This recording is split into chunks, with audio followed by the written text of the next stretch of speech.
নমস্কার, সকলকে স্বাগত জানিয়ে শুরু করছি জীবনের আলো অনুষ্ঠান। দেখুন, প্রত্যেকটা তিথি নক্ষত্র আমরা যথেষ্ট গুরুত্ব দিই এবং সেই অনুযায়ী কাজগুলো করি। সেই রকমই তিথি নক্ষত্রের গুরুত্ব অপরিসীম।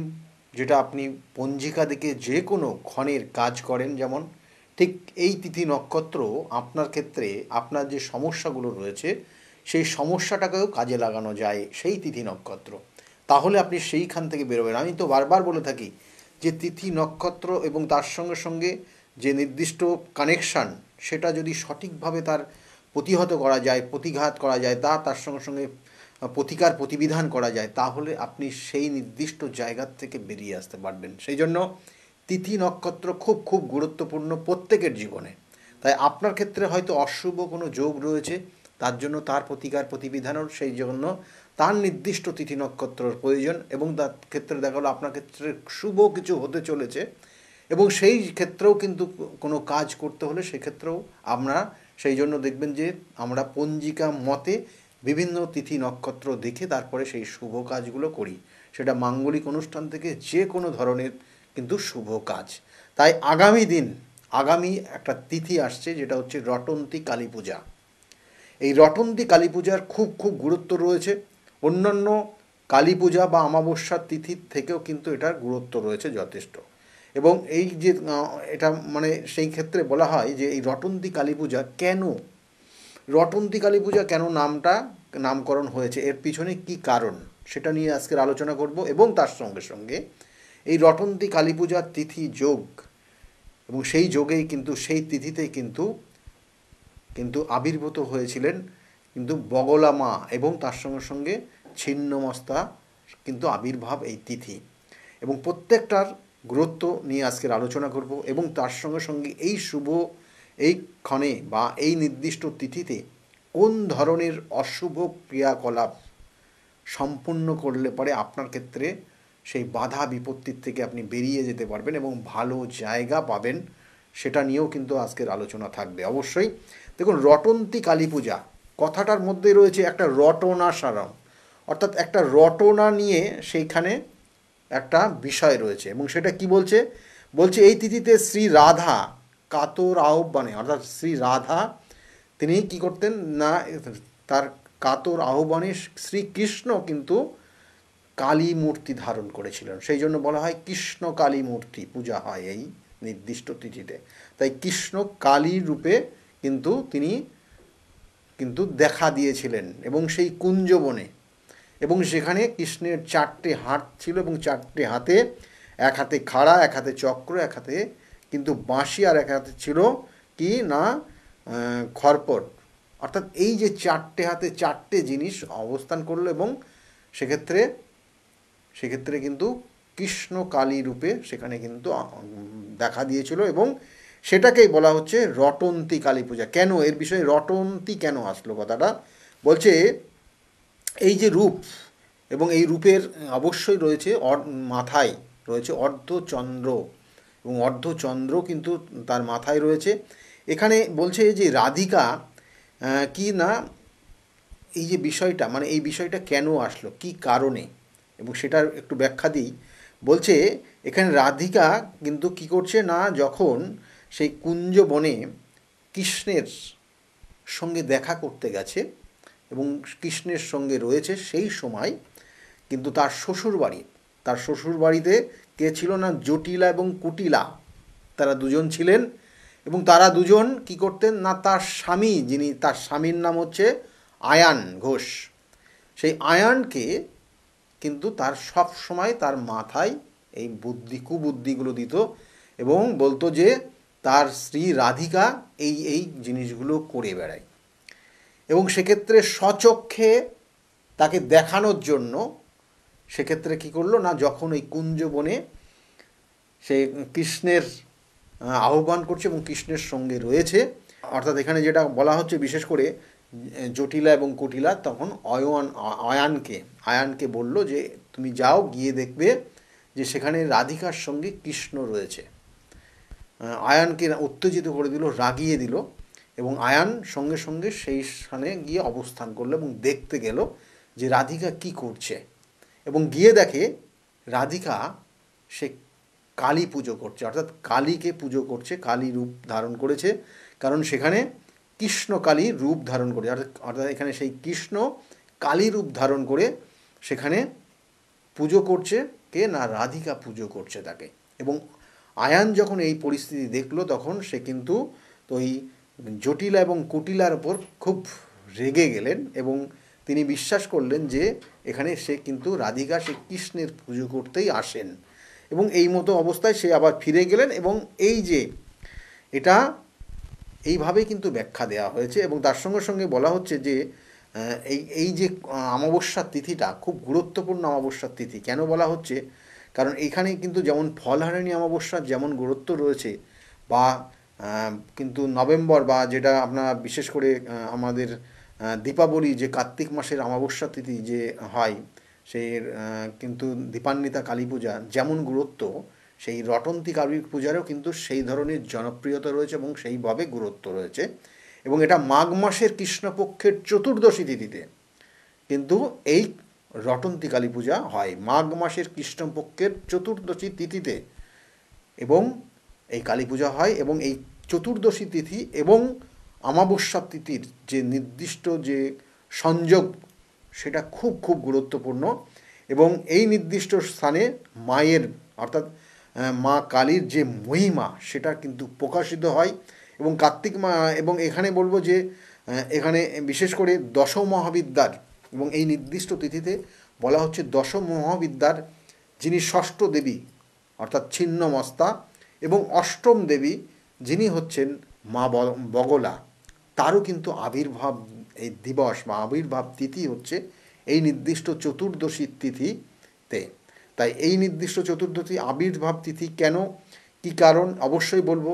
এবং মাতা বগলার বিষয়ে অনেক অনেক বিষয় রয়েছে যেগুলো হয়তো আমাদের না বললেই না, এবং অবশ্যই বলবো। এবং তার সঙ্গে সঙ্গে ছিন্নমস্তার কিন্তু যেহেতু আবির্ভাব, এবং কেন ছিন্নমস্তাকে আমরা পুজো করে থাকি, কারণ রাহুর হচ্ছে ইষ্টদেবী হচ্ছেন মাতা ছিন্নমস্তা।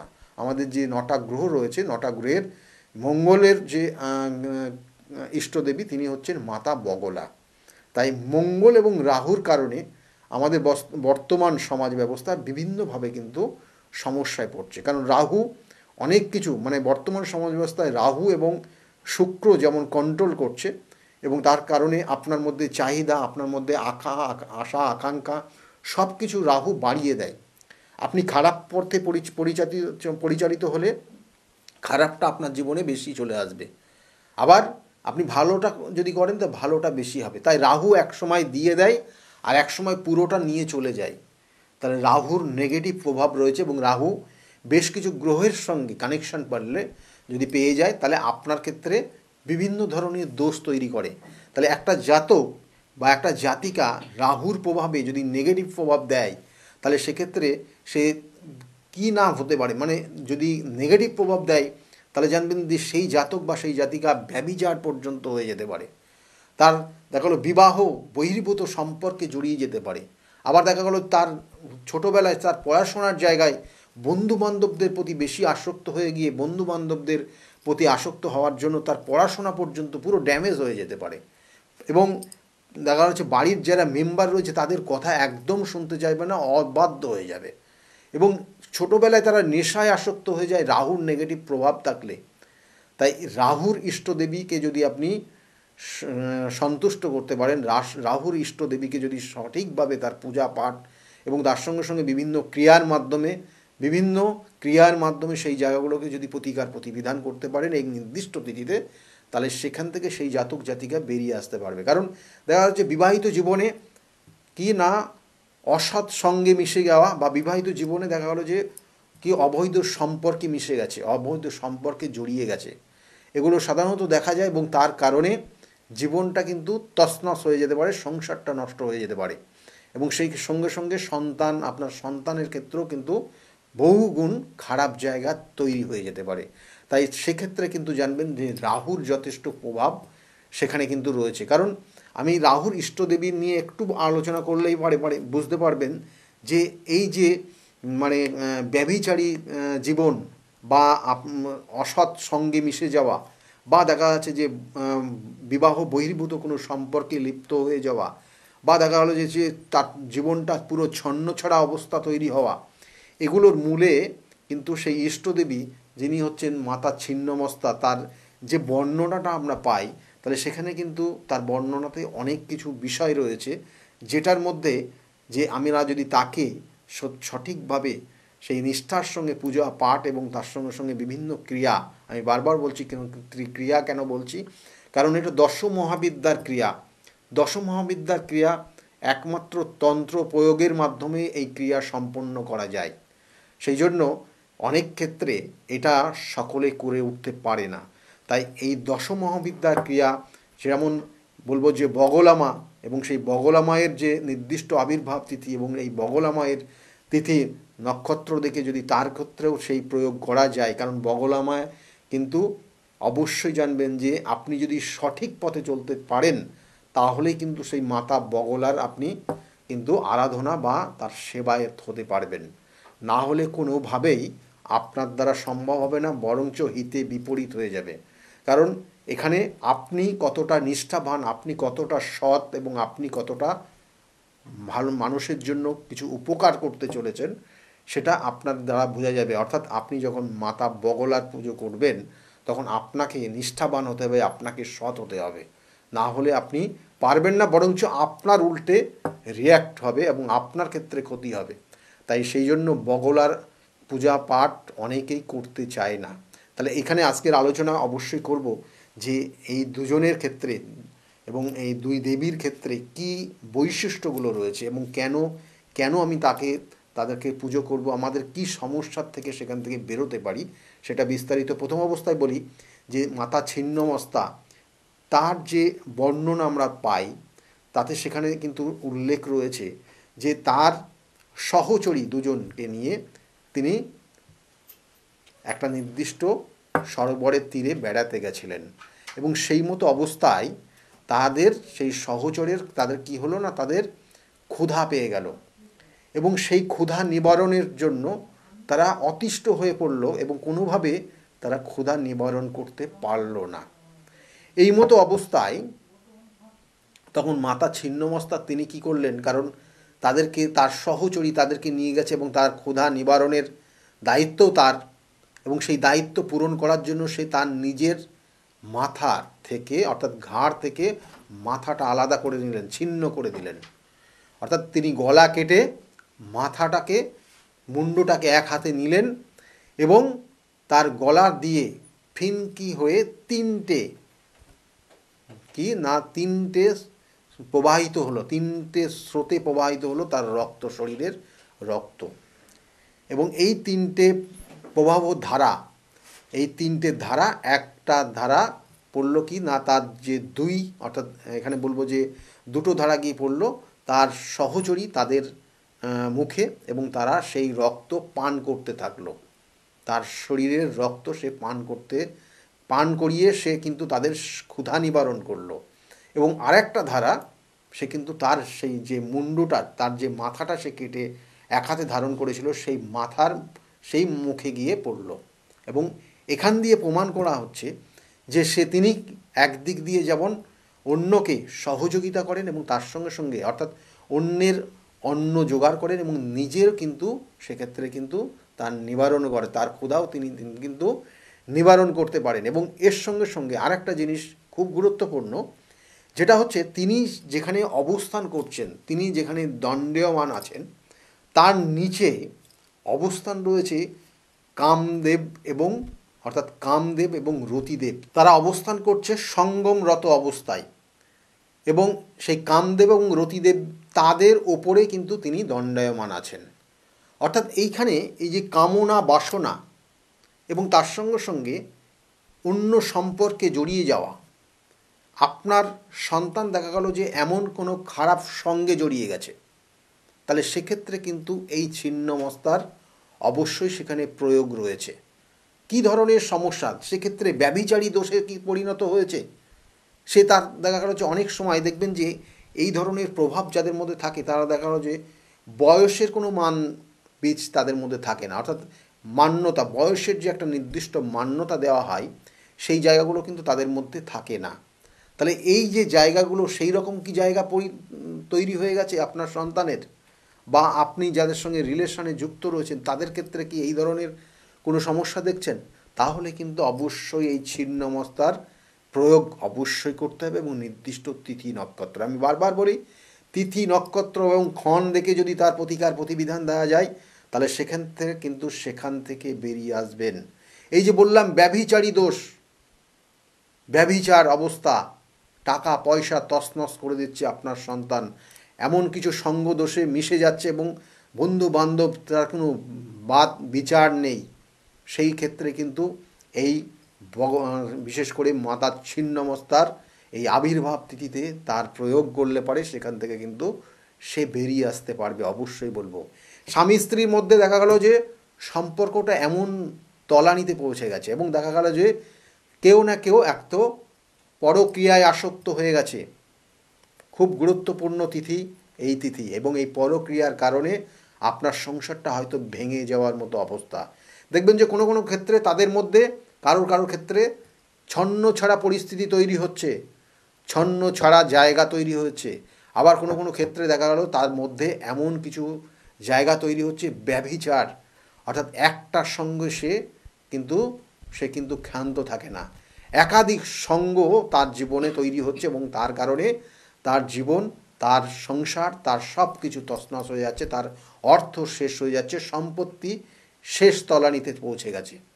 তাহলে এই রকম জায়গা তৈরি হয়েছে যাদের ক্ষেত্রে, এবং এই গুরুত্বপূর্ণ তিথি এই জায়গাগুলোকে কাজে লাগান, কারণ সম্পূর্ণটা জানবেন যে রাহুর কবলে, রাহুর নেগেটিভ এনার্জির কারণে তৈরি হয়। কারণ রাহু কখনো দেখা যাচ্ছে চন্দ্রযুক্ত হয়ে গেছে, রাহু কখনো মঙ্গলযুক্ত কারোর ক্ষেত্রে হয়ে আছে, রাহু কারোর ক্ষেত্রে দেখা যাচ্ছে যে এমন কিছু শুক্রের কানেকশন পেয়ে গেছে, তার কারণে হচ্ছে, বা রাহু কখনো দেখা গেল যে বৃহস্পতি কানেকশন পেয়ে গেছে, যার কারণে দেখা যাচ্ছে যে গুরুজন যারা তাদের কথা শুনছে না, এবং রাহু দেখা গেল যে এমন নেগেটিভ কানেকশন হয়ে অষ্টমে ভাবের সঙ্গে কানেকশন পেয়েছে, সেই জন্য সেই জাতক জাতিকা জীবনে এই ধরনের ছন্ন ছাড়া পরিস্থিতি, এই ধরনের ব্যভিচার ক্রিয়াগুলো করে করে বেড়াচ্ছে। তাহলে এইগুলোর জন্য তার প্রতিকার প্রতিবিধান এই নির্দিষ্ট তিথিতে করলে ভালো হবে, কারণ মাতা ছিন্নমস্তা তিনি হচ্ছেন রাহুর ইষ্ট দেবী। তাই সেই তন্ত্রমতে তার প্রয়োগ, এবং তার সঙ্গে সঙ্গে তন্ত্রমতে তার প্রয়োগ বিধি এবং অন্যান্য যে ক্রিয়াগুলো রয়েছে সেগুলো কমপ্লিট করলে, সম্পন্ন করলে সেখান থেকে সেই সকল জাতক জাতিকা কিন্তু বেরিয়ে আসতে পারে এবং ভালো জায়গা তৈরি হতে পারে। তাহলে এর সঙ্গে সঙ্গে এই নির্দিষ্ট তিথিতে আর কি না, মাতা বগলার কিন্তু আবির্ভাব তিথি রয়েছে। মাতা বগলার আবির্ভাব তিথি, দেখুন বগলা মায়ের আবির্ভাব, সেখানে কিন্তু দেব, অর্থাৎ এখানে বলবো গ্রহ, মঙ্গল গ্রহের কিন্তু ইষ্টদেবী হচ্ছেন মাতা বগলা, এবং তিনি অষ্টম, দশ মহাবিদ্যার অষ্টম দেবী। এবং মাতা বগলারকে দেখবেন যে তিনি এক হাতে শত্রুর জীব টেনে ধরে রয়েছে, আর এক হাত দিয়ে মুগুর দিয়ে সেই জীবকে খণ্ডন করার চেষ্টা করছে, বা তাকে কিন্তু আঘাত করার চেষ্টা করছে। তাহলে এই যে বৈশিষ্ট্য কেন, কারণ আমরা মঙ্গলের থেকে যেটা পাই শত্রু দমন, শত্রুতা, আপনার জীবনের বিভিন্ন ধরনের সমস্যা, মঙ্গল থেকে আমরা যেগুলো পাই, আপনার সম্পত্তি নিয়ে সমস্যা, কোনো আইনি সমস্যা, হঠকারী কোনো সমস্যায় আপনি জড়িয়ে গেছেন, এবং তার সঙ্গে সঙ্গে মাঙ্গলিক দোষ, তার কারণে হয়তো জীবনের কিন্তু অনেকটা সময় পর কিন্তু দেখা গেলো যে ডিভোর্স পর্যন্ত হয়ে যায়, বা মঙ্গলের কারণে আপনার ক্ষেত্রে জীবনে হতাশার জায়গা তৈরি হচ্ছে, কারণ আপনি যেটা চাইছেন সেটা পাচ্ছেন না, বা এই জায়গাগুলো তৈরি হয়। তাই মাঙ্গলিক দোষটা মঙ্গলের কারণে হয়, এবং মঙ্গল সেখানে কোথায় গিয়ে অবস্থান করছে তার পরিপ্রেক্ষিতে আপনার ক্ষেত্রে জীবনের সমস্যাগুলো দেয়। তাই মঙ্গল সংক্রান্ত যাবতীয় সমস্যা সমাধানের ক্ষেত্রে কিন্তু অবশ্যই বলবো এই মাতা বগলা, যিনি দশমহাবিদ্যার অষ্টম দেবী, তার পুজো পাঠ এবং সেক্ষেত্রে তন্ত্রমতে তার প্রয়োগ বিধি রয়েছে, সেগুলো করলে পরে সেখান থেকে তিনি বেরিয়ে আসতে পারবেন। এবং এটার বিস্তারিত আলোচনা মাতা বগলা মায়ের কীভাবে আবির্ভাব হলো এবং তিনি কিভাবে ধরাধামে আসলেন, এবং তার সঙ্গে সঙ্গে বলবো যে তিনি কিভাবে এই জায়গাটায়, মানে আমরা কেন তাকে পুজো করব, কারণ একটা সময় তারকাসুরের 3 পুত্র, এবং সেই 3 পুত্র এবং একজন ছিল তারকাক্ষ, একজন ছিল কমলাক্ষ এবং একজন ছিল বিদ্যানমালিনী। এদের এই তিন ঔরসে যার জন্মগ্রহণ হয়েছিল তিনি ছিলেন এক অসুর, এবং তিনি হচ্ছেন ত্রিকুরের, অর্থাৎ যে অসুরের জন্ম হয়েছিল সেদিন ত্রিকুর। এবং এই ত্রিকুর তিনি কিন্তু ব্রহ্মার বরে বলিবান হয়েছিল, এবং তিনি চেয়েছিলেন যে তার মানে সমগ্র ব্রহ্মাণ্ড তার যে ঘূর্ণিঝড় সে সৃষ্টি করবে, এবং তার কারণে সে কিন্তু কেউ সেখানে বাধা দিতে পারবে না, এবং তাকে কোনো জাগতিক বা অলৌকিক কোনো অস্ত্র তাকে আঘাত করতে পারবে না। এবং তিনি তখন এই বর পেয়েছিলেন, এবং সেই বরে বলিবান হয়ে, এবং সে কী করলো, মানে সমস্ত মানে বলবো যে দেবতাদেরকে কিন্তু একটা সময় ভীষণভাবে কিন্তু সমস্যা তৈরি করলো, এবং ব্রহ্মাণ্ডে ঘূর্ণিঝড় তৈরি করলো। তার কারণ তিনি যেখানে যাদের সঙ্গে বিবাহ করেছিলেন তার 3টে স্ত্রী ছিলেন, তার মধ্যে 2টো স্ত্রীর সঙ্গে তার সুব্যবহার ছিল, আর একটা স্ত্রীর সঙ্গে তার সুব্যবহার ছিল না, কারণ তিনি মহামায়ার পুজো করতেন। এবং আর 2টো স্ত্রী তাকে দেখার জন্য, তার বল, তার শক্তি কতটা, সেটা দেখার জন্য তাকে বলেছিল যে দেখাও তো তুমি কতটা শক্তিবান এই ব্রহ্মাণ্ডে তুমুল ঘূর্ণিঝড় তুলে। এবং তিনি যখন ঘূর্ণিঝড় তুলেছিলেন তখন সমস্ত কিন্তু বিশেষ করে বলা হচ্ছে গ্রহ নক্ষত্র পুরো কম্পন সৃষ্টি হয়ে গেছিলো, এবং এই সমস্ত গ্রহ নক্ষত্র যখন কম্পন সৃষ্টি করতো, এবং প্রথম অবস্থায় সোম গ্রহ অর্থাৎ চন্দ্র, তার উপর একটা বড় এফেক্ট হয়েছিল, এবং তিনি কিন্তু একদম শেষ পর্যায়ে চলে গেছিলেন। এবং তারপরে আরেকটা কানেকশান পেয়ে গেছিলো, সেটা হচ্ছে প্রথম অবস্থায় শুক্রাচার্য, এবং সেই শুক্রাচার্য কিন্তু ছিলেন এই রাক্ষসদের বা এই দৈত্যদের গুরু, এবং দেবগুরু বৃহস্পতি, তাদেরও কিন্তু এফেক্ট হয়েছিল। এবং এই দ্বৈতদের গুরু যখন তার ক্ষেত্রে এই এফেক্ট আসলো, তখন কিন্তু তারা নড়ে চড়ে বসলো, এবং পরিস্থিতি অন্য জায়গায় চলে গেল। এবং যখন বিশেষ করে শুক্রাচার্যের ওপরে আঘাত আসলো, তখন শুক্রাচার্য তিনি অর্থাৎ শুক্র গ্রহ, তখন কিন্তু তিনি অভিশাপও দিয়েছিলেন যে তোমার যে নারীর কারণে তুমি আজকে এই ঘূর্ণিঝড় তুলেছিল, সেই নারী কিন্তু তোমার মৃত্যুর কারণ হবে, এবং সে কিন্তু তাকে অভিশাপ দিয়ে দিয়েছিল। এবং তারপরে কিন্তু প্রজাপতি ব্রহ্মাও দেখলো পরিস্থিতি অন্যরকম, এবং সেখানে শিব তখন কিন্তু সেই ঘূর্ণিঝড় থামানোর জন্য তিনিও কিন্তু পরিস্থিতি সামাল দিতে লাগলেন। এবং তখন প্রজাপতি ব্রহ্মা দেখলো যে পরিস্থিতি অন্য জায়গায় যাচ্ছে, তখন তিনি কিন্তু মহামায়ার স্তব কিন্তু পাঠ করতে লাগলেন। তারপরে সেখানে মহামায়ার আবির্ভাব হলো, এবং এই মহামায়ার যিনি মাতা বগলা, এবং সেখানে সেই মাতা বগলা তিনি কিন্তু তার বিভিন্ন বুদ্ধি বলে প্রথম অবস্থায় তাকে কি করলেন না, তাকে উচাটন ক্রিয়া শুরু করলেন তার ওপর, এবং সেই উচাটন ক্রিয়াতে তার বুদ্ধিকে ভ্রম করলেন, বুদ্ধিকে নষ্ট করে দিলেন। তারপরে ধীরে ধীরে ধীরে ধীরে তাকে সেখান থেকে, অর্থাৎ তার যুদ্ধকে আস্তে আস্তে ধীরে ধীরে সমাপ্তি করে তাকে কিন্তু নিহত করলেন। এবং এই যে মাতা বগলা মা, বলা হয় মাতা বগলার পুজো করলে হয়কে নয় করা যায়, যে পরিস্থিতি কোনোভাবে সামাল দেওয়া যাবে না, সেটা মাতা বগলার কারণে সেই পরিস্থিতি সামাল দেওয়া যাবে, যদি সেটা সঠিক হয়। সেই জন্য বারবার বলা হচ্ছে মাতা বগলার কিন্তু পূজা পাঠ খুব খুব গুরুত্বপূর্ণ, এবং সবার জন্য না। তাই এই নির্দিষ্ট তিথি, যে তিথি আপনার ক্ষেত্রে যে সমস্যাগুলো রয়েছে, সেটা হয়তো আপনি ভাবছেন কোনোভাবে সম্ভব না, অবশ্যই যেটা যদি সঠিক হয়ে হয় তাহলে অবশ্যই সেখান থেকে আপনি বেরিয়ে আসতে পারবেন। দেখা যাচ্ছে যে এমন পরিস্থিতি হয়ে গেছে আপনার ক্ষেত্রে, সেই মঙ্গল গ্রহের কারণে সম্পত্তি নিয়ে একটা খুব বাজে জায়গায় চলে গেছেন, কোনো আইনি সমস্যায় ঝুলে রয়েছেন আপনি অনেক দিন, বা আপনার ক্ষেত্রে শত্রু আপনাকে এমন অবস্থা করেছে, শত্রুর কিন্তু কবলে পড়ে আপনি একদম নিঃস্ব পর্যন্ত হয়ে গেছেন, আপনার শরীর স্বাস্থ্য সব প্রায় কিন্তু খুব খারাপ পর্যায়ে চলে গেছে। আবার দেখা যাচ্ছে যে আপনাদের স্বামী স্ত্রীর মধ্যে খুব খারাপ সম্পর্ক তৈরি হয়ে গেছে, বা সেখানে কোনো অন্য সম্পর্কে তৈরি হয়ে যাচ্ছে। তাই বারবার বলি সঠিকভাবে তার প্রতিকার প্রতিবিধান এবং সঠিক যদি গাইডলাইন দেওয়া যায় তাহলে আপনি কিন্তু অবশ্যই সেখান থেকে বেরিয়ে আসবেন। যে তিথি নক্ষত্র রয়েছে আগামী কিন্তু 28 তারিখের মা বগলা এবং ছিন্নমস্তার আবির্ভাব তিথি এবং তার সঙ্গে সঙ্গে এই রটন্তী কালী পূজা, তাই সেই তিথি অনুযায়ী আপনার প্রতিকার প্রতিবিধান নিলেও কিন্তু আপনি সেখান থেকে বেরিয়ে আসবেন। যদিও আপনার মাঙ্গলিক দোষ থাকলে সেক্ষেত্রেও কিন্তু খুব গুরুত্বপূর্ণ তিথি এই নির্দিষ্ট তিথি, যেটা মাঙ্গলিক দোষ খণ্ডন করার। সেই জন্য, কারণ আমি বারবার বলি, তিথি নক্ষত্র দেখে যদি প্রতিকার প্রতিবিধান দেওয়া যায় তাহলে সেখান থেকে অবশ্যই আপনি ভালো থাকবেন, ভালো হবে আপনার, এবং আপনার জীবনে সাকসেস আসবে। যেমন বিগত দিনে বহু মানুষ তারা এসছে, তাদের প্রতিকার প্রতিবিধান নিয়েছে, আজকের জায়গায় দাঁড়িয়ে তারা ভালো আছে। তাদের মুখ থেকেই শুনুন তারা কতটা ভালো আছে। আজকের মতো এই পর্যন্ত শুনতে থাকুন তাদের যারা বিগত দিনে এসেছিল কতটা ভালো রয়েছে। নমস্কার। ডক্টর গৌতম শাস্ত্রী আর 5 জন অ্যাস্ট্রোলজারের থেকে কেন তিনি আলাদা? স্বাভাবিকভাবে আপনাদের মনে এই প্রশ্ন আসতেই পারে। দূর দূরান্ত থেকে নানান সমস্যায় জর্জরিত মানুষ ছুটে আসে তার কাছে। গ্রহদোষ হোক কিংবা কাল সর্পদোষ, অথবা ধরুন মাঙ্গলিক দোষ কিংবা অন্য যে কোনো সমস্যা, তারা জানেন সব সমস্যা স্থায়ী সমাধানে এক এবং অদ্বিতীয় ডক্টর গৌতম শাস্ত্রী। চলুন আজ আপনাদের সাথে পরিচয় করিয়ে দিই এমন কিছু মানুষের এবং শুনে নিই তাদের কথা।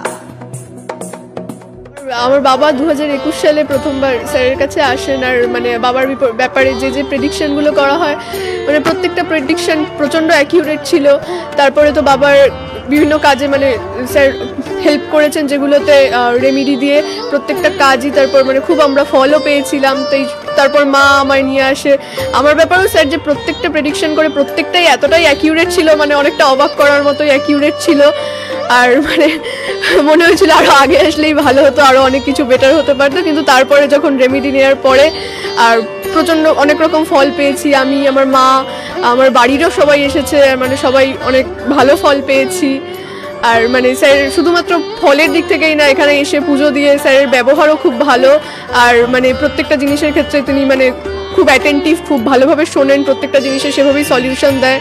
তো আমি এসে তো খুব ভালো ফল পেয়েছি। আপনারা যদি দেখে থাকেন আসবেন, মানে অবশ্যই ফল পাবেন।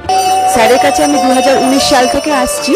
তো আমি স্যারের কাছে এসে আমি স্যারের যা প্রেডিকশন ছিল সবগুলোই মিলে গেছে এবং হুবহু আমার কিছু না বলার আগেই উনি সব কিছু বলে দিয়েছিলেন।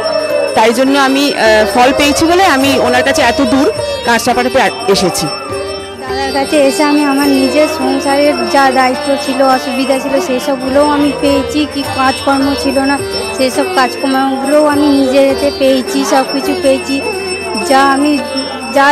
যেখান থেকে যা আমি ঋণ করেছিলাম সেগুলোও আমি আজ শোধ করতে পেরেছি। নিজেকে অনেক সংসার থেকে আমি মুক্ত হতে পেরেছি সব কিছু করে। আমি সোমনাথ মজুমদার কল্যাণীতে থাকি। আমি গৌতম বাবুর কাছে দীর্ঘদিন ধরে আসি। ওনার ব্যবহার, ওনার কার্যকরণ আমার জীবনের জন্য যথেষ্ট প্রভাব বিস্তার করেছে। বিশ্বাস করি, ভরসা করি এবং ভবিষ্যতে ওনার মত অনুযায়ী চলতে পারবো বলে। আপনার নাম? আমার নাম ছায়া গুপ্তা। কোথা থেকে আসেন? আমি ভদ্রেশ্বর থেকে এসেছি। এখানে এসে কোনো উপকার পেয়েছেন? প্রচুর উপকার পেয়েছি। আমার যে কোনো সমস্যা ছিল সমস্যার সমাধান হয়েছে এবং আমি ছাড়া আদার্স অন্য কারোকে নিয়ে এসেছি, তারাও উপকার পেয়েছেন বা পাচ্ছেন। আগামীকালও যারা আসবেন তারা উপকার পাবেন। আপনাদেরকে অনুরোধ করছি, যার যে কোনো সমস্যা আছে এসে গৌতম শাস্ত্রীর সঙ্গে যোগাযোগ করুন। আপনার নাম? আমার নাম সুচিত্রা দাস। আমি পায়রাডাঙ্গা থেকে এসেছি। এখানে কিভাবে এলেন? এখানে একজন আমাকে খবর দিয়েছিল, আমার সঙ্গে চেনা পরিচিত, সে এসেছিলেন। তা আমাকে বললো যাও, ইনি এখানে গেলে কাজ হবে। তার সূত্র ধরেই আসা এখানে। উপকার পেয়েছেন? হ্যাঁ, আমি এসেছি আমার 2 ছেলের জন্য, আমার নিজের জন্য। আছি, ভালো আছি। তার মানে আপনি যার রেফারেন্সে এসেছেন তিনি প্লাস আপনারা সবাই উপকৃত হয়েছেন, তাই তো? হ্যাঁ, উপকৃত আছি। আপনার নাম, কোথা থেকে এসেছেন? শিবানী কর্মকার। আমি দমদম অঞ্চল থেকে এসেছি, মানে বাঙুর থেকে এসেছি। এখানে কিভাবে জানতে পারলেন? আমি ফেসবুকের মাধ্যমে জানতে পেরেছি তো গৌতম শাস্ত্রীর কথা। উনি হাতিবাগানেও বসেন, সেখানেই আমি গিয়ে যোগাযোগ করেছি আর কি। যোগাযোগ করার পর আমি ওনার বাড়ি কাঁচরাপাড়ায় এসেছি ওই রটন্তী কালী পুজোর উপলক্ষে পুজো পাঠে যোগদান করার জন্য। আমার এসে বেশ ভালো লেগেছে। ওনার এখানে সবাই কি বলবো ভক্তি সহকারে মানে নিজের ওনার উনি যা বলেন মোটামুটি ভালোই উপকার হয় মানুষের। শুনেই আমি এসছি, আমিও প্রথম এলাম, এসে দেখছি চারিদিকে জনসমুদ্র থেকে খুব ভালো লাগছে। আশা করি আমি যে উদ্দেশ্য নিয়ে এসেছি সেটা নিশ্চয়ই কার্যকরী হবে, এই আশা রাখি আর কি ডক্টর গৌতম শাস্ত্রীর কাছে। নমস্কার, আমি শর্মিষ্ঠা। আমি দীর্ঘ 5 বছর ধরে গৌতমদার কাছে আসি। আমি যখন প্রথম এখানে এসেছিলাম আমার ব্যবসায় প্রচন্ডভাবে ক্ষতি হয়েছিল, কোনো উন্নতি ছিল না, নেগেটিভিটি আর ডিপ্রেশন আমাকে ঘিরে ধরেছিল। তো এক আত্মীয়র কথা শুনে আমি এখানে আসি। আসার পর দাদা আমাকে যে অ্যাডভাইস গুলো করেছিল এবং যে উনি ক্রিয়াগুলো আমায় করতে বলেছিল সেগুলো আমি করার পর খুব ভালোভাবে উপকার পাই। ফলে আজ থেকে 5 বছর আগে যে পরিণামটা ছিল ব্যবসার লস, সেই লস থেকে আমি প্রচন্ড ভালোভাবে রিকভারি শুরু করিনি, আমি সাকসেস পেয়েছি। এরকম অনেক সময় হয়েছে যে দাদা আমাকে বলেছিল যে এগুলো করলে ভালো হবে না বা এটা করো না, আমি না শুনে নিজের মতন করে করেছিলাম, ফলে সেখানেও আমার ক্ষতি হয়েছিল। এই ক্ষতি হওয়ার পর থেকে উনি যখনই আমাকে যা বলে আমি সেইগুলোই আমি শুনে চলি এবং প্রত্যেকটা পদে পদে তার প্রমাণ মেলে সাকসেসের মাধ্যমে। আমার সাকসেস হওয়ার পর আমি আমার বন্ধুদেরও এখানে রেফার করেছি, যাদের পার্সোনাল এবং প্রফেশনাল লাইফে যে সমস্ত প্রবলেম ছিল তারা সেগুলোর থেকে রিকভার করে বেরিয়ে এসছে, খুব উন্নতি লাভ করেছে।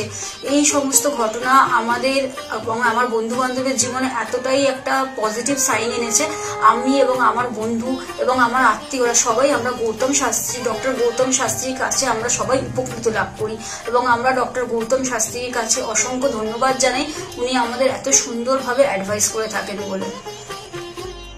আমি কস্তুরী সরকার, আমি কাঁচরাপাড়া থেকে আসছি। আমাকে মা ক্লাস 12-এ ডক্টর গৌতম শাস্ত্রীর কাছে নিয়ে আসে। তো সেখানে আসার পর আমাকে ডক্টর গৌতম শাস্ত্রী কিছু রেমেডি দেন, তো আমার খুব সাহায্য হয় তাতে। তারপর আমার পড়াশোনা কমপ্লিট করার পর কাকু বলেন যে আমাকে গ্র্যাজুয়েশন আর ITI করার জন্য। তো সেখানে করে আমি ভালো ফল পেয়েছি।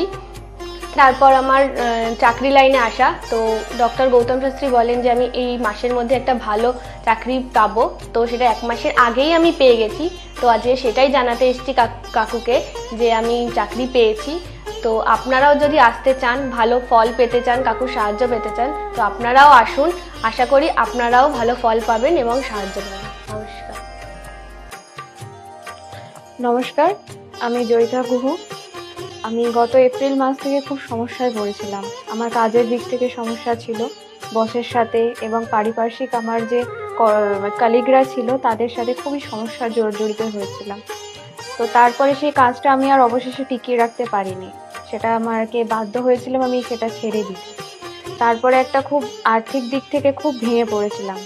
তো সেই সমস্যায় জর্জরিত হয়ে বুঝতে পারছিলাম না কি করব। তো হঠাৎ একদিন টিভিতে প্রোগ্রাম দেখি ডক্টর গৌতম শাস্ত্রী, ওনার কথাবার্তা, ওনার যে উপাচারগুলো রয়েছে যেগুলো উনি বলেন প্রতিকার, সেগুলো শুনে আমার খুব ভালো লেগেছিল। তো ওনার সাথে এসে দেখা করি, আমার সমস্ত কথাবার্তা ওনার সাথে শেয়ার করি, প্রবলেমগুলো। তারপর উনি আমাকে দেখে আমাকে কিছু বলেন আমার ব্যাপারে, তো সেগুলো একদম হুবহু মিলে যায়। তো তারপরে উনি আমাকে রেমেডি সাজেস্ট করেন, তো আমি সেই রেমেডিটা নিই, আমি ধারণ করেছি।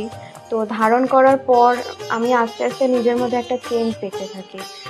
তো এবং আমি গত আগস্টের 27 তারিখে একটা জব পেয়েছি যেটা আমার মনের মতো। এখানে আমার ডেজিগনেশন, আমার স্যালারি, আমার মনের মতো লোকেশন আমি এখানে পেয়েছি, মানে এটাতে আমি বিশেষভাবে আপ্লুত। তো সেই জন্য অসংখ্য ধন্যবাদ ডক্টর গৌতম শাস্ত্রীকে। আমি প্রসেনজিৎ দাস, আমার বাড়ি কাঁচরাপাড়া। আমি ডক্টর গৌতম শাস্ত্রীর দেখেছিলাম টিভিতে, ওখান থেকে দাদার ফোন নাম্বার নিয়ে দাদা বাড়িতে আমি আসি। এসে দাদাকে আমার সমস্যার সমাধান বলি। আমার একটা সমস্যা, প্রচুর বড় সমস্যা ছিল, সেটা হচ্ছে আমাদের বাড়ি ঘরের সমস্যা ছিল, অনেক বছর ধরে সমস্যা ছিল, সেটা দাদা ঠিক করে দিয়েছে। এখন সেটা আমি বাড়ি করতেও চলেছি। তার সাথে সাথে আমার ব্যবসা বাণিজ্য কিছুই করতাম না, একটা নর্মাল কাজ করতাম। কাজ করার পর আমি এখন ব্যবসা বাণিজ্য উন্নতি হয়েছে, প্লাস দাদা যে প্রতিকারগুলো দিয়েছে সেগুলোকে আমরা এক্সেপ্ট করেছি। দাদার সাথে খুব ভালো ব্যবহার হয়েছে। এখন আপনারাও আসুন, এসে দাদাকে সমস্যা সমাধানের কথাগুলো বলুন, দাদা অবশ্যই আপনার সমাধান করে দেবে। ডক্টর গৌতম শাস্ত্রীর চেম্বারে আপনি কতদিন আসছেন? আমি প্রায় 2.5-3 বছর ধরেই এখানে মানে রেগুলারলি আসছি। মোটামুটি আমার যখনই অসুবিধা হচ্ছে আমি তখন চলে আসছি। আপনি কোন চেম্বারে দেখিয়েছেন? আমি এখানকার কাছড়াপাড়া চেম্বার। কাছড়াপাড়া চেম্বারে দেখিয়েছেন, মানে আপনি যে সমস্যাটা নিয়ে এসেছেন ওটা কি আপনার কিওর হয়েছে? হ্যাঁ, আমি প্রথমে যে সমস্যাটা পড়াশোনার সমস্যা নিয়ে প্রবলেমে পড়ে ওনার কাছে এসেছিলাম, তা মোটামুটি আমার যত দিন যাচ্ছে ইমপ্রুভ হচ্ছে। না, আপনার কাজ হয়ে গেলেই বলতে চাইছেন, তাই তো? আমার নাম অয়ন দাস, আমি শ্রীরামপুর থেকে আসছি। আমি বেসিক্যালি এখানে এসেছিলাম গত 1 বছর আগে আমার পড়াশোনা এবং কাজবাজের জন্য। এর আগে আমি অনেক জায়গায় গিয়েছিলাম, অনেক অ্যাস্ট্রোলজার দেখিয়েছিলাম, কিন্তু সেখানে আমি সমস্যার সমাধান পাইনি। তো ওনার প্রোগ্রাম টিভিতে চলে, আমি সেখানে দেখেছিলাম, দেখে এবার ওনার সাথে যোগাযোগ করি। যোগাযোগ করার পর ওনার চেম্বারে আসে, ওনাকে সমস্তটা বলি। তো বলার পর আস্তে আস্তে অনেকটা আমি উপকৃত হয়েছি। কিছুটা আমার যেমন অবস্থাটা খারাপ হয়ে গেছিলো যতটা, তার থেকে অনেকটাই বেটার আছি। আশা করব ভবিষ্যতে এর থেকেও ভালো ফল পাবো। আমি আপনাদের অনুরোধ করবো আপনারা এসে দেখতে পারেন, যাদের অনেক সমস্যা চলছে এখানে এসে একবার কন্ট্যাক্ট করুন। ওনার শো চলতে থাকে টিভিতে, ওখান থেকে যোগাযোগ করতে পারেন ওনার সাথে, অবশ্যই আপনারা ফলাফল পাবেন। নমস্কার, আমি পিয়ালি মণ্ডল বলছি। আমি গত 6 মাস ধরে খুব সমস্যার মধ্যে ছিলাম, এত সমস্যার মধ্যে ছিলাম যে আমি কি করবো ঠিক করতে পারছিলাম, ভীষণ ডিপ্রেশনের মধ্যে চলে গেছিলাম। তো এই সময় আমার এক ফ্রেন্ড ডক্টর গৌতম শাস্ত্রীর কথা বললেন যে ওনার কাছে যেতে পারিস, ওনার কাছে গেলে তো সমস্যাগুলো হয়তো সমাধান উনি করে দিতে পারে। তো আমি ওর ফ্রেন্ডের কথা অনুযায়ী একদিন ডক্টর গৌতম শাস্ত্রীর কাছে এলাম। ডক্টর গৌতম শাস্ত্রীর কাছে আসার পরে তো আমার সমস্যাগুলো বলার আগে উনি দেখেই আমাকে আমার সমস্যাগুলো সব বলে দিল যে কি হবে, কি হচ্ছে না হচ্ছে, আমি কিসের জন্য এত সমস্যার মধ্যে রয়েছি। তো উনি বললো যে সঠিকভাবে যদি একটি রেমেডি ধারণ করা যায় তাহলে হয়তো সমস্যার সমাধানগুলো হতে পারে। তো আমি ওনার কথায় অনুযায়ী সঠিক রেমেডি ধারণ করলাম। রেমেডি ধারণ করার পরে দেখলাম যে আমার সমস্যাগুলো আস্তে আস্তে সমাধান হয়ে যাচ্ছে। তো আমরা এখন আগের থেকে অনেক ভালো আছি, ভীষণ ভালো আছি, ভীষণ ভালো রাখছি, পরিবারও সবাই ভালো আছে। আমার যে সমস্যাগুলো হচ্ছিল সেগুলো আর হচ্ছিল না। তো উনি আমার অনেক উপকার করেছেন, ডক্টর গৌতম শাস্ত্রী আমার অনেক উপকার করেছেন। তো আমি চাইবো যে আপনারাও আসুন, আপনারা এসেও আপনাদের সমস্যাগুলো বলুন যে আপনাদের কি কি সমস্যা হচ্ছে না হচ্ছে, যাতে আপনাদের পাশে উনি দাঁড়াতে পারে, আপনাদের সমস্যাগুলো যাতে উনি সমাধান করতে পারে। আমি চাইবো যে আগামী দিনগুলোতেও ডক্টর গৌতম শাস্ত্রী যেন আমার পাশে এরকমভাবে থাকে, আমার সমস্যাগুলো যেন সমাধান করতে পারে। আমি আর অসংখ্য অসংখ্য অসংখ্য ধন্যবাদ জানাই ডক্টর গৌতম শাস্ত্রীকে যে উনি এইভাবে আমার পাশে থেকেছেন, আমাকে একটা সমস্যার সমাধান করেছেন। অসংখ্য অসংখ্য অসংখ্য ধন্যবাদ। শুনলেন তো, এনাদের প্রত্যেকের আশা, ভরসা এবং বিশ্বাসের একটাই নাম, ডক্টর গৌতম শাস্ত্রী, যার সম্পর্কে আমরা এত কিছু শুনলাম। চলুন এবার দেখে নিই তিনি কি বলছেন। আজকের যে ফিডব্যাক আপনারা পাচ্ছেন এগুলো কিন্তু আমার সবটাই আমার গুরুদেবের আশীর্বাদ। কারণ গুরুদেব আমাদেরকে একটাই জিনিসই বলেছিলেন যে যেভাবেই হোক মানুষকে উপকার করলে তোমার কিন্তু আগামী দিনে দেখবে তোমার মানুষ কিন্তু তোমার পাশে এসে দাঁড়াবে। এবং সেইভাবেই আমি কিন্তু যেভাবে সকলের উপকার বা আমি যতটা কাজ করছি সকলে উপকৃত হচ্ছে, এবং এর জন্য আমিও কিন্তু খুব আনন্দ পাই যখন তারা বলে যে না দাদা আমি আপনার এই কারণে এই জন্য এসেছিলাম, এই কাজটা আমি পেয়ে গেছি। সুতরাং আমিও চাই যে এইভাবে মানুষের পাশে থেকে মানুষকে সহযোগিতা করে মানুষকে আরও ভালো জায়গায় পৌঁছে দেওয়া। যাদের খুব দুঃখের মধ্যে কষ্টের মধ্যে আছে তাদেরকে কিছুটা গাইড করে তারা যদি আরও ভালো জায়গায় যেতে পারি এবং ভালো জায়গায় তাদেরকে যদি নিয়ে যেতে পারি, এটাই হচ্ছে আমার মেন উদ্দেশ্য। অর্থাৎ তারা যদি আরও ভালো জায়গায় যেতে পারে, সেখান থেকে যে আনন্দ উপভোগ করতে পারবো আমি, সেটা কিন্তু চিরস্থায়ী থেকে যাবে।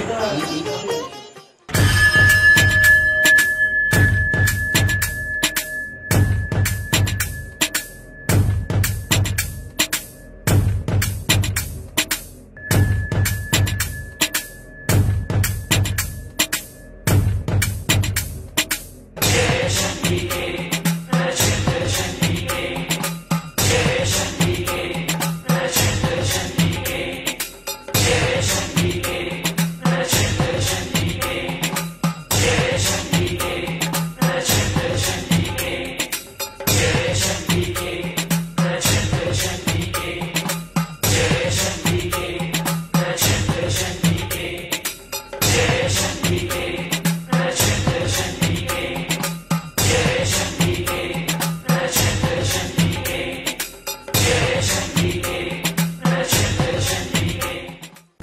দেরি কেন?